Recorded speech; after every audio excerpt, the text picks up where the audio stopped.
So, what I want to talk about today is pop culture in South Africa, specifically looking towards entertainment and media broadcast. So, the purpose of this video is just me having my own little think piece on it and kind of like what I've observed so far. So, just a quick intro. My name is Diseto. That's my name. That's the only intro that I really have right now. So I just want to get into it. So what is pop culture? What is it? What is it about? What does it entail? What defines pop culture? So pop culture is actually a very broad term. There's so many things involved. It's really unique to its own era. So some of the things that consist of or that are involved within pop culture would be trends, your music, language, um, fashion, what's really popping at the time. That would be pop culture within that specific era. The history of pop culture, or rather let me just say the pinnacle of pop culture in South Africa, is and was mostly broadcasted through television, things that you could see, any broadcast media, your radios. So it would have been our Metro FM, YFM, Radio 2000, Licity FM, magazines as well, Drum, Move, Bona. Those were like the type of things or platforms where you were able to really see what pop culture in South Africa is all about. And then obviously the biggest one was definitely television broadcast. And television shows or talk shows really played a huge role in really defining pop culture in South Africa. For example, we had SABC Live with Bonang at the time when she was still a presenter. It was a show about music, artistry. If you as an artist, maybe you have like a new song or a new music video that you want people to know about and people to consume, this was the show for you to go on to and let it be known. This would be your message to the world, to SA specifically. And then we had the real Goboza when Fat Joe and Paul Tusi were hosts back then, and it was more about celeb gossip and lifestyle and that type of feeling towards it. And it was more about if a celeb has a new project, a new movie coming out, where they are, who they're dating, what's really going on. It was more like celeb based, about influencers and personalities and what's really happening with them. It was very gossip like, and I kind of like that as well. And then we also had Selima Tunzi back then, was like one of the most entertaining shows for me, in my opinion. It tackled so many things, it focused on so many things: fashion, lifestyle, personalities. Like, I feel like it was an overall entertaining show and an overall overview of what pop culture was back then. I remember how they would go to certain events and they would go and interview people and personalities, what they're doing, who they're wearing, who's out and about. That was the type of show that Cinema Tunes was back then. And it wouldn't be fair if I didn't mention SABC3 Talk with Nolene, even though it was probably, I feel like it was more for like a more mature audience. It was like a show where you would get to see entrepreneurs and really inspirational stories would come out of this show, and it definitely was also part of pop culture. And for me, this was like definitely a time where pop culture was at its peak. This was a time for television, a time for influencers to come alive. It was a time for people to be on the rise, especially within the entertainment industry, in my opinion. And it produced so many names that are actually still very much relevant today. We know Bonang, Paul Tusi, Kanya, Lunga. Fat Joe was already kind of like a big deal back then, but we got to know Fat Joe as well. I feel like he kind of was kind of like I want to say rebrand, but we got to know Fat Joe, even though he kind of was sort of a big deal back then, but we got to know Fat Joe.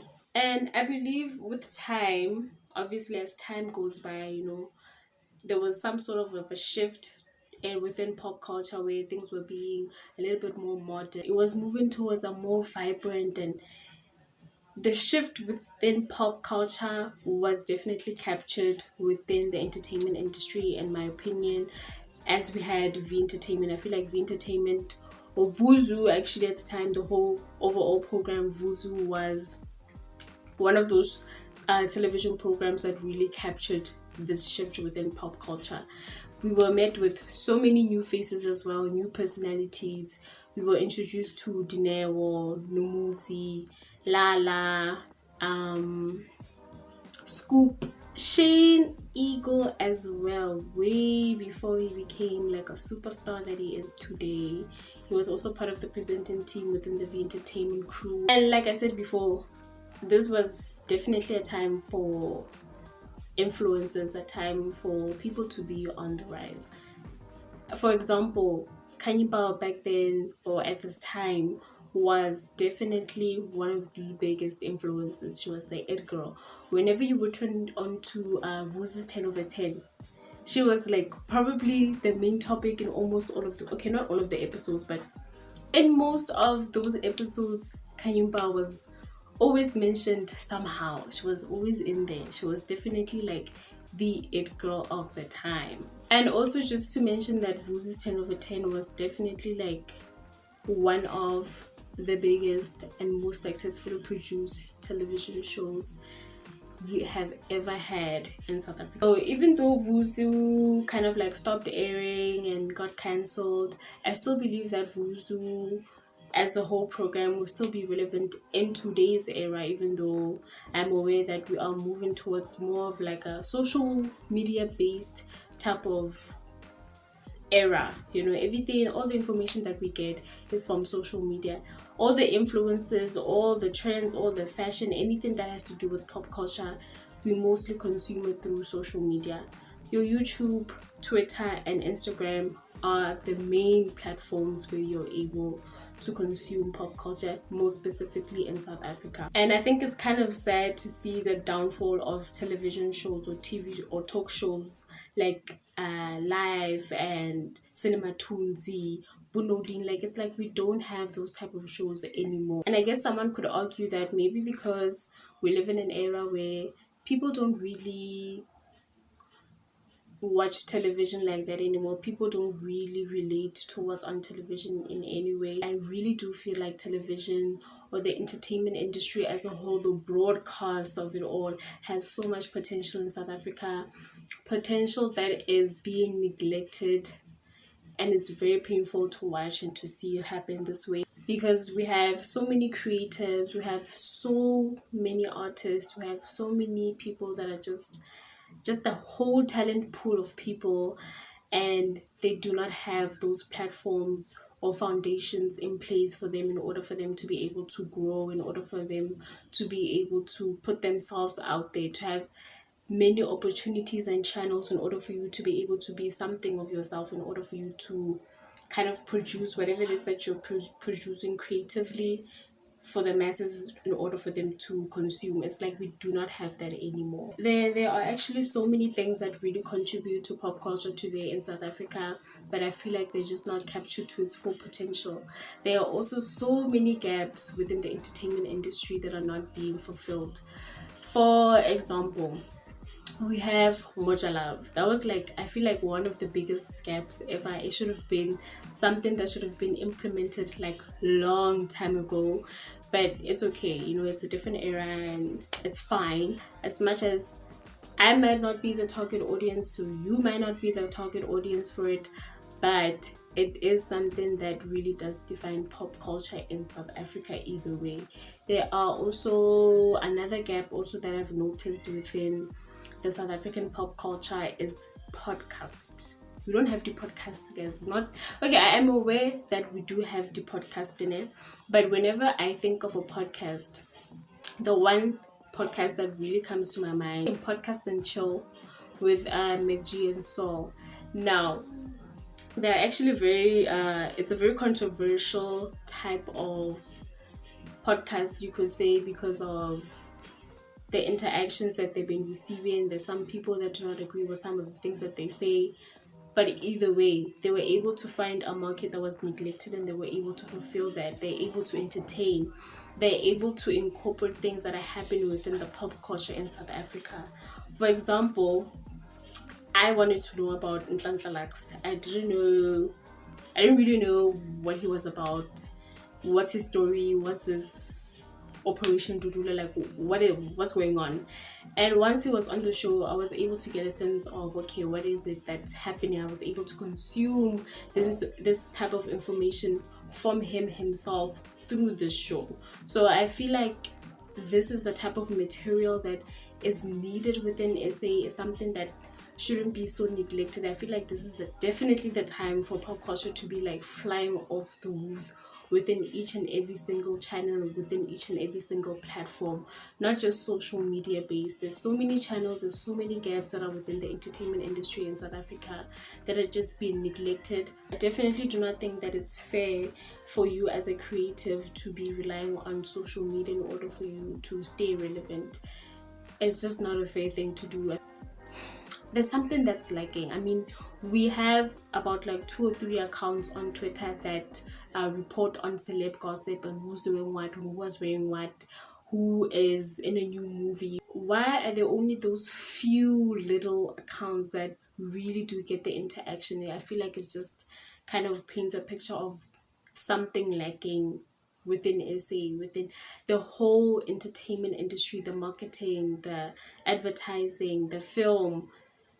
Like, something needs to happen. I don't even want to talk about the film industry. You get the same storylines. Like, why am I tuning into Scandal and it's the same thing that's happening in Rhythm City? Like, what's going on? I think it's quite sad to see how government also doesn't really rate the arts like that anymore. There is lack of funding, lack of sponsorships, bursaries, internships within the arts. It's very heartbreaking. I mean, here you are, maybe you're like aspiring scriptwriter or a creative director to become something within this creative industry, and there's just so many things that are actually blocking you from being who you truly want to be or what you truly want to do as a career. This is why I feel like maybe so many people look down on people that study or that are within the arts field, because it's like they are aware that there really isn't any jobs, there are not a lot of opportunities, there is so many closed doors that could, I mean, guys, if government could like put in all those billions that they've been asking and all those loans and whatnot, if they just flush it down to the arts, I'm telling you, it would make a huge difference. Also, it's also very nice to see individuals do it themselves, and it's really nice to see people put themselves out there using these limited platforms of social media and them trying to make something out of themselves. I really do try and support, and I just wish, and I wish and I pray that there could be like a revive within this entertainment industry. It just went from something so great, guys. We had Life, we had Cinema Tunes, we had V Entertainment. Like, what is the equivalent of V Entertainment today? Like, I don't know. What is the equivalent of Life? I tried watching Home Ground, but I don't know, maybe I wasn't the target audience, maybe I am the problem, I don't know. But we just don't have the equivalent of those great shows. So yeah, that's about all I have to say. And yeah, thank you so much for listening to what I had to say. It's just my own little opinion.